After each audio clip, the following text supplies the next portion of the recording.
Hi guys, it's Kelly here and I'm back with another video. Today's video is featuring this set from Chris Lauren and Colorado Craft Company. It's called Best Friends Forever. And then I'm also using another set called Beehive, but just for the sentiment. So the point of this video was originally supposed to be to show you how you can use distress oxides and distress inks together. But this cards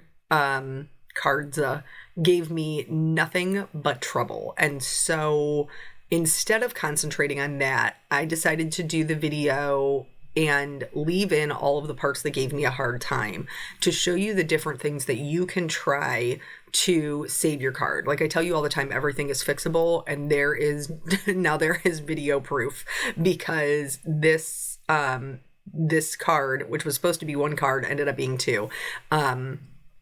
Was just nothing but trouble. It was nothing but trouble from the minute that we started. So what I'm doing is I'm using Canson watercolor paper, and I treat it with the anti-static tool. I'm stamping it down in white pigment ink, and then I am going to white heat emboss the image on here twice. And then we're going to do some watercoloring, and we're going to do all kinds of stuff, actually.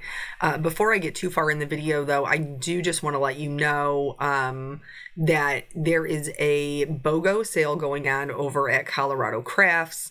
And so it's a buy one, get the second item of equal or lesser value free. So obviously pair things that are similar in price to get the best deal. They also are doing reduced flat rate shipping. So for the US, it's $3.95. For international, it's $13.95. And then just for today, just for Sunday, they're doing a free 4x6 if you spend $25, which is Chris Lauren's Love Day Gnomes. It's the BOGO sale isn't on everything. It's only on their love category. There will be a link below that will take you directly to all of the things that are on sale. It is an affiliate link, which means I get a small percentage that doesn't cost you anything else, in case you're not familiar with affiliate links. But originally I sat down, and I keep all of everybody organizes differently. I keep all of mine with like companies. So I don't split them up by like birthday or like the theme or what they are, like stencils or dies. Mine are all my bins are based on company. Here I'm just showing you that before you do the second stamping, you do want to make sure that you are cleaning off your stamp, because that pigment ink stays wet for a really long time and you don't want to get ink where you don't want it to go. I also pulled out my sentiment to make sure that I was going to be positioning it in a way that was going to fit everything on there. Now, I knew when I started that I was starting with a bigger piece of paper than I was going to need for an A2 size card. So this is actually 6.5 by 4.5. So that way it gives me a little bit of wiggle room to play with how I want to trim it down. But anyway, that sale is going on through the 5th, through midnight Mountain Time on the 5th. So yeah, good. Those are good deals, especially if you need to pick up anything. And obviously, like, this one is included in the sale, but it is not. It doesn't have to be Valentine's based. Neither one of mine are, actually. One of them is just kind of like a wishing, just a good encouragement card, and the other one is like a friend, you're my person. But anywho, yeah. So that's that. Now let's get into let's get into this disaster. And so if you watch my channel, and I tell you all the time, everything is fixable. My original intention was to do a soft background with distress oxides. That's what you see me doing here. These are distress oxides I've smushed onto my glass mat. I used saltwater taffy, dried marigold, scattered straw, bundled sage, and stormy sky. And I wet the whole background. I'm using a number 8 round brush because it's nice and large and is going to, carry a lot of water and a lot of pigment. And I'm just going to start dropping color in. This arrangement is like flowers and hearts, so I'm not really too concerned about, how the colors are mixing. I have a pink and orange and a yellow. Those are going to go really nicely together. But I am going to try to drop in the green and the blue more to where the leaves actually are. And I don't use my distress oxides very often. I was thinking of a card that I had done like a really long time ago, probably like 7, 8 years ago, where I had done kind of like a really soft background, and then I went in with distress inks over top, because oxides, since they're pigment based, they dry back much, much softer. So you don't get a lot of contrast. And I do like contrast. So in order to create more contrast, I typically go in and do the distress ink on top, because they do play nicely together. And the distress ink is more pigmented. It's, a little bit brighter, and it doesn't dry back quite as soft. Here is where I think I went wrong. I think I went wrong with this Stormy Sky, which pains me to say that blue was my problem. But I think I didn't choose the right blue. When the Stormy Sky started mixing with the Bundled Sage, the combination was not pretty. I just did not care for it. And so I think if I would have maybe gone with a different blue, but I was trying to go for like more muted colors, since I was thinking about that card that was a bit, softer in the background. I don't know. And then I have the benefit, which I know that you guys don't when you're making a card. I have the benefit, because of the video, that I can see it in all of its stages. And honestly, I don't think it was as bad as I thought it was when I was looking at it. I'm still relatively happy with the way the cards that came out of it, but it is so far removed from what my original intention was. But that's okay. So here at this point, I've added as much of the distress oxides that I want to, and I'm just going to make sure everything is dry before I go in and do my next layer.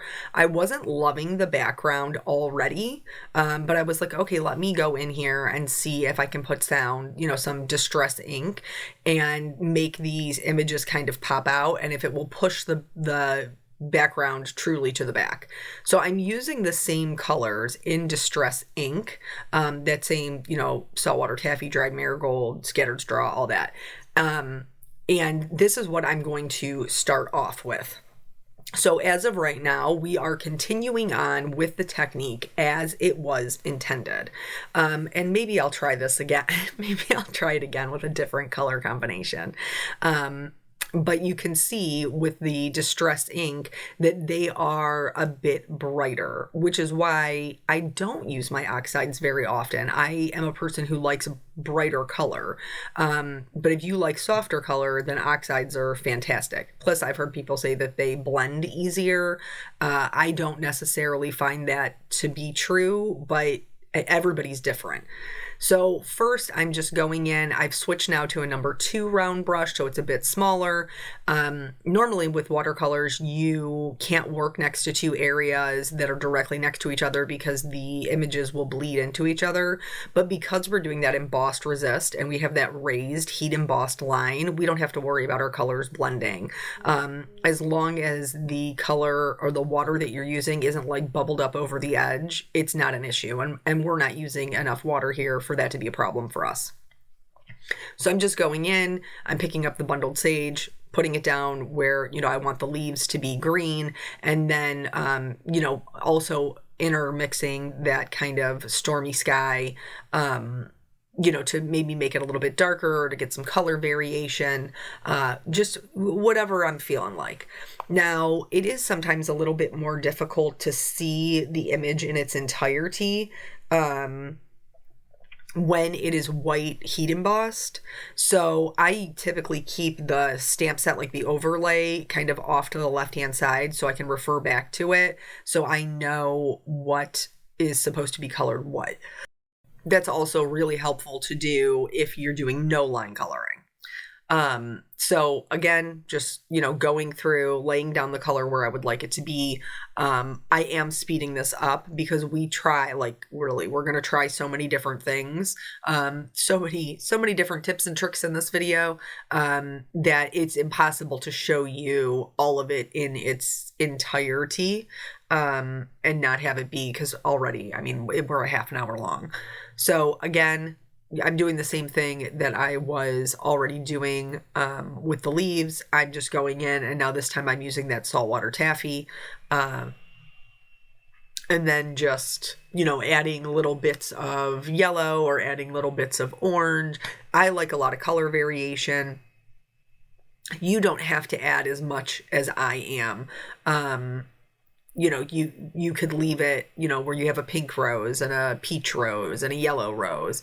I just kind of followed along with whatever it was I had put in the background. So like this rose was definitely more of that pink color. And so that's the majority of what I shaded it with. I did add a little bit of orange or a little bit of yellow to a petal here or there, but the vast majority of it was that. And it worked somewhat. It just was not, I don't know, maybe it's just the stage I'm in for crafting. It just was not giving me as much contrast as I wanted.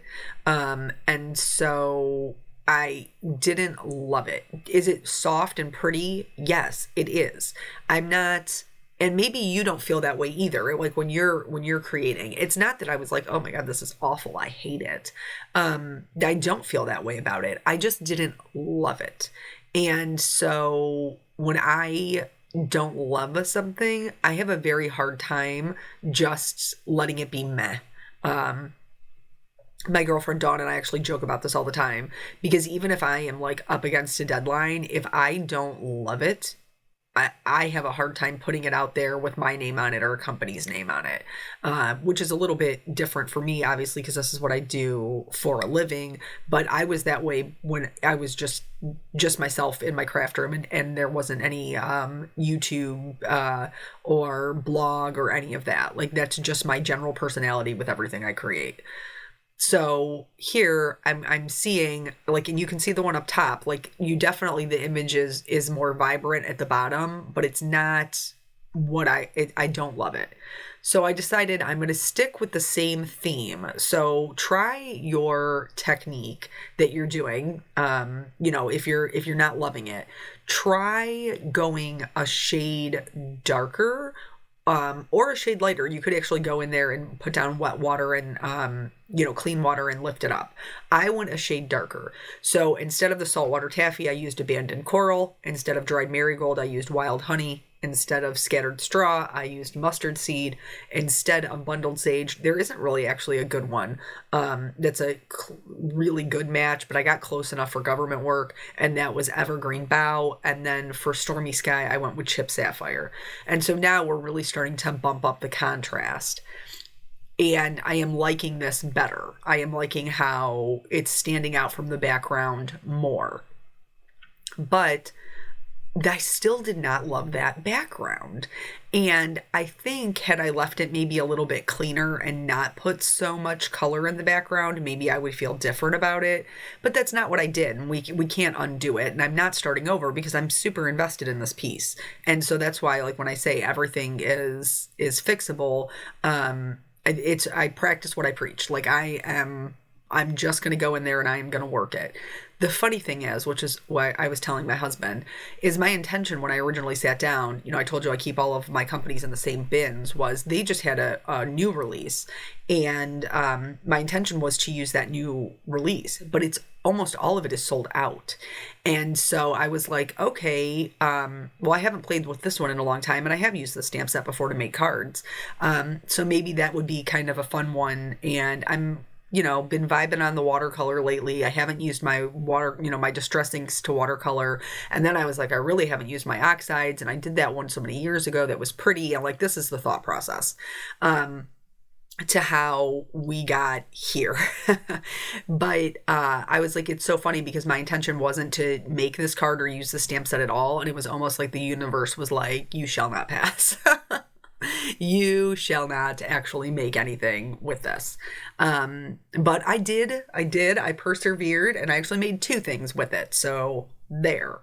So now that we have that going on, I am liking that better, but I still don't love the background.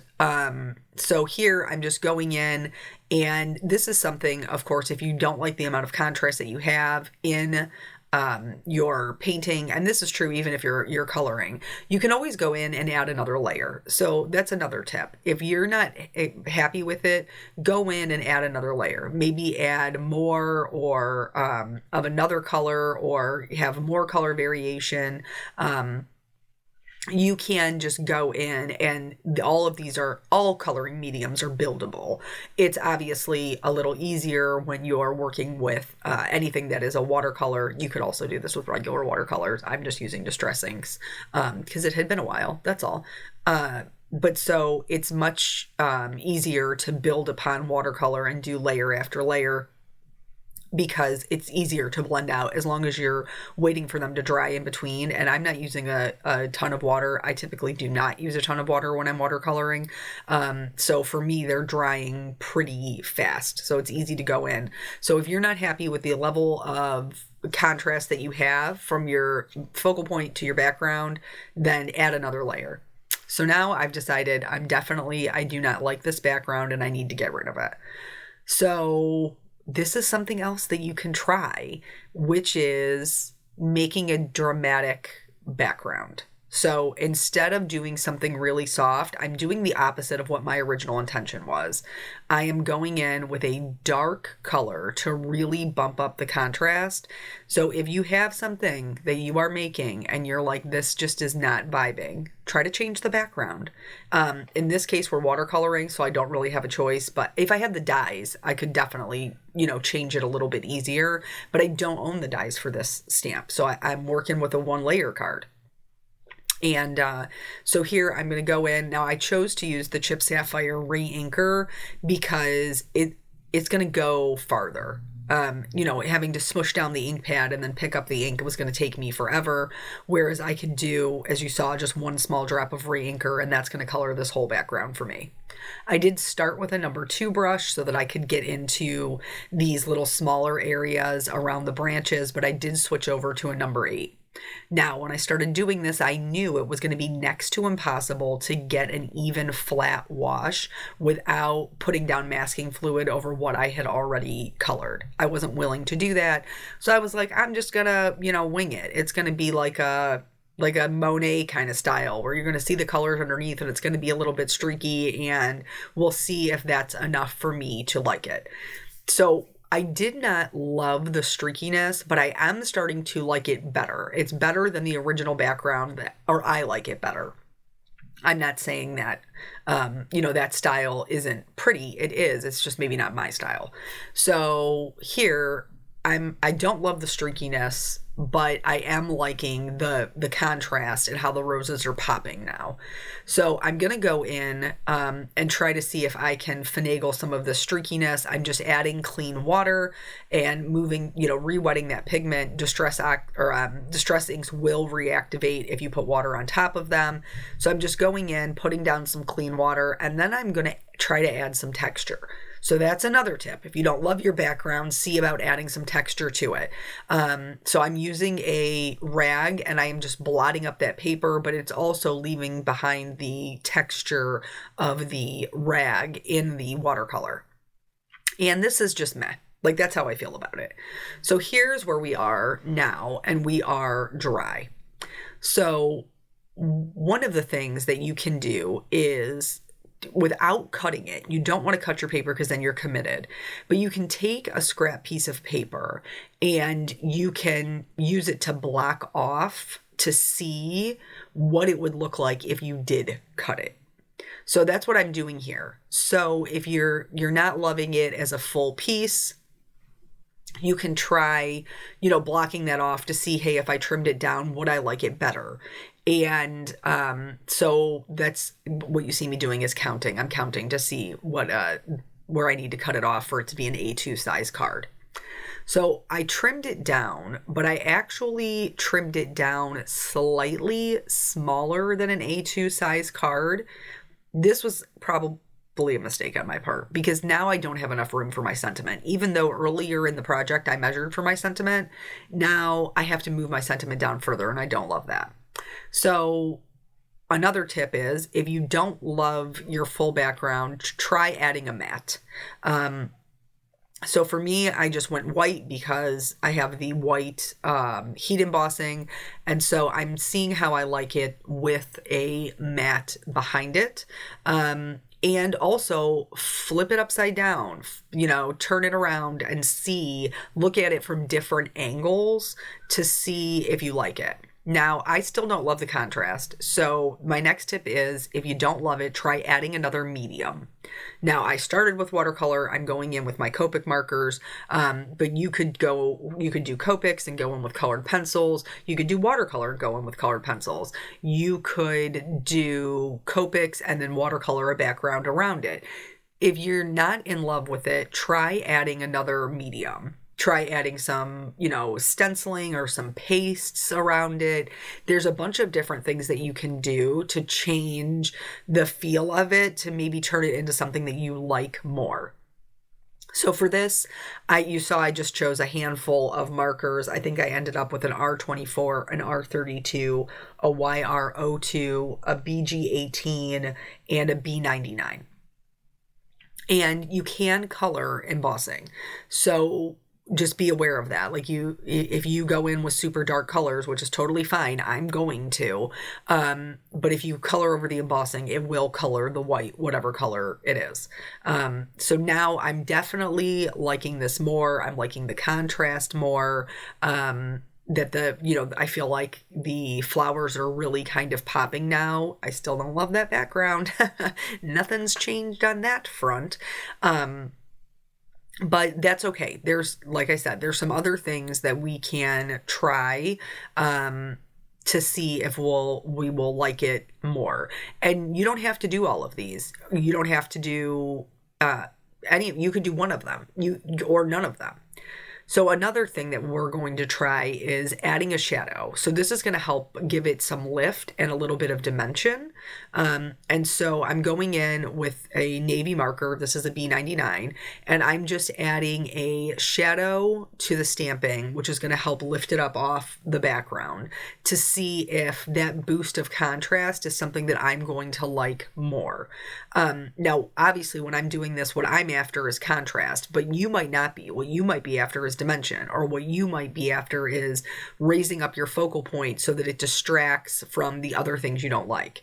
If you get color on your embossing, you can go in with your colorless blender, pick it up, scribble it off on a scrap piece of paper so you aren't, redepositing it, and it won't damage your embossing, and it'll keep it nice and clean and white.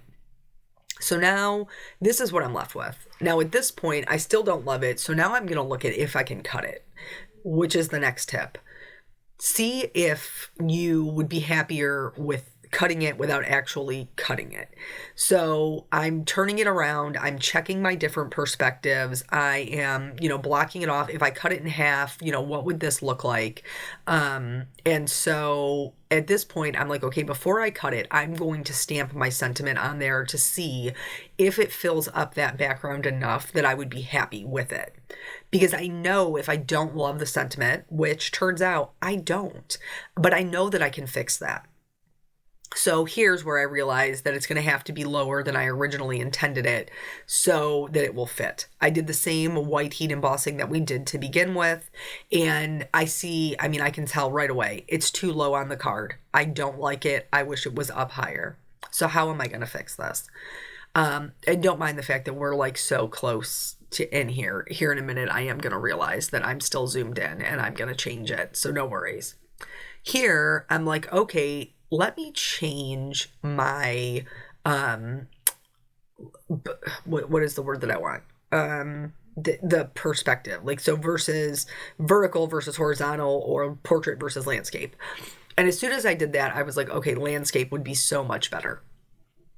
So I'm already like, I'm committed that I'm going to end up doing a landscape. How am I going to fix the sentiment? I'm going to stamp it on another piece of cardstock, which is always another option. And it's not just for fixing the sentiment. It will also give you another what is the, oh man, why can't I think? It will give you another element to work with to change your card design. So stamping your sentiment on a separate piece of cardstock is going to give you maybe something that will allow you to create a visual triangle, or it's going to give you something that you can pop up and create more dimension. So that's always an option. So here I'm checking it, I'm putting it right, like just slightly higher. And I'm like, okay, that's okay, but do I like it better in this landscape? And I do, but I don't like that there is no contrast between the two. Another thing that you can do here, which is what I tried before I committed to cutting it, is change the shape. So here I just have like a piece of paper that's cut at a diagonal to see if maybe I would like that better. You could also do it with like adding a circle on top, or an oval, or any of those things. So try a different shape. Here, I'm going to mat this. This is going to make this slightly larger. It's also going to provide some contrast. And I'm showing you this. I didn't actually end up using it. I'm showing you this because it is another option, and it is one that I tried. So I just wanted to include all of the different things that as I was going through this, that were maybe things that would have worked for me. So here at this point, okay, now I put that on there and I was like, yes, I do like that much better. So now I'm committed. I'm cutting this thing. So half of 5.5 is 2 3/4, and I just cut it right down the center. So now we're going to have 2 different cards. We have 2 different watercolor pieces, and this one is what I'm looking at. Now I feel like my white border is a bit too large. So the next tip is to try to bring in some other colors. So here I first went with the navy because that was what I did on my sentiment. And I was like, okay, I like that. But it still doesn't seem large enough to fill up that white space. So I'm going to try a different color, which is like this peachy coral color. And I was like, I do like that, but I don't like that right up against it. So what I ended up doing was double matting it. So if you're not happy with the size of your finished piece, try putting a mat or 2 behind it. Now, this is every once in a while you guys see it where like the beginner card maker in me, the cheap chicken that didn't want to spend money on anything, comes back for another round.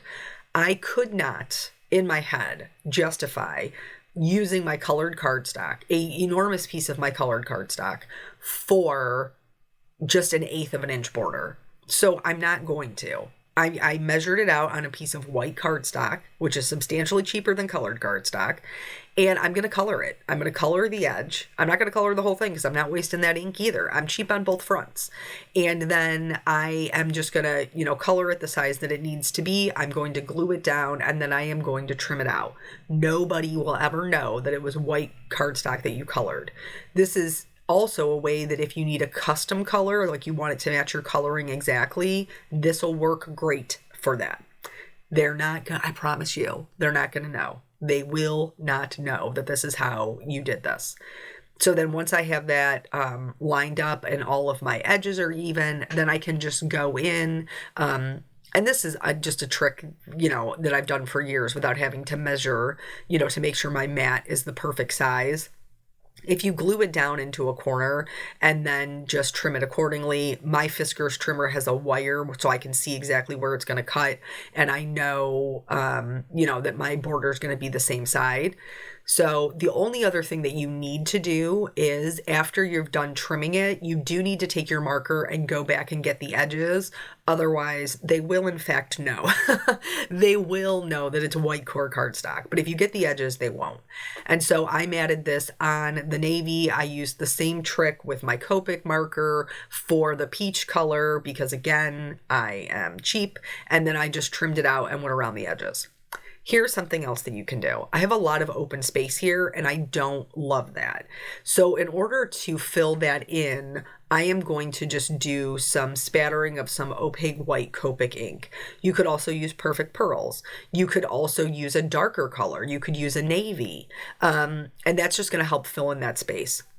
Here, try switching up the color of your background. So before I did white and I did a navy border, and this time I was like, let me see if I like a navy background with a white border. Maybe that's something that would switch it up. No, not the navy. I have, that bundled sage that I used originally. Let me bring in this green. Didn't love the green. But you're not going to know unless you check it and try. So at this point, I did end up matting it on the navy, and I used the same trick, and now I'm ready to build my cards. So here I am going to pop them up for some dimension, some added interest, because I recognize that my backgrounds are pretty simple. So I'm going to put some liquid glue on the back of this. This is picket fence extra wide foam tape, and I'm just going to go ahead and tell you that that stick means business. So I have to put the liquid adhesive on there to make sure that I have wiggle room. So this, I just, mounted in the center. We've got that double mat. And honestly, after it was on there with the white spatters and everything else, I didn't even end up using that sentiment. I liked the white heat embossed better than the other one. But I have both of them made. So I'm going to try both of them. So here's the one that I had intended to use for it is You're My Person. Now I have this other one that I can try. Try switching up your sentiment if you don't love the arrangement of the card design. And then that one was also popped up on foam. In order to fill in some more of that space and just add some general shimmer, which I love, I am going to use some rhinestones. These are from Trinity Stamps. What are they? The Clear Aura or the Moonstone. I'll link them below. But this using embellishments will help you to kind of close up any open spaces that maybe you don't love. And ultimately, they are not what I intended, but I do think that they're pretty cards. I do like the color scheme, and cutting that background breaks it up enough that that streakiness no longer bothered me. So here I'm just adding some shimmer to the images. Be careful with this. It can reactivate your distress inks. And then that's both cards. So I hope that this helps if you are stuck on a card and you are trying to save it. Some of these tips and tricks or maybe some things to try. Don't forget to check out their sale. Thank you guys so much for joining me, and I will catch you on the next video. Bye.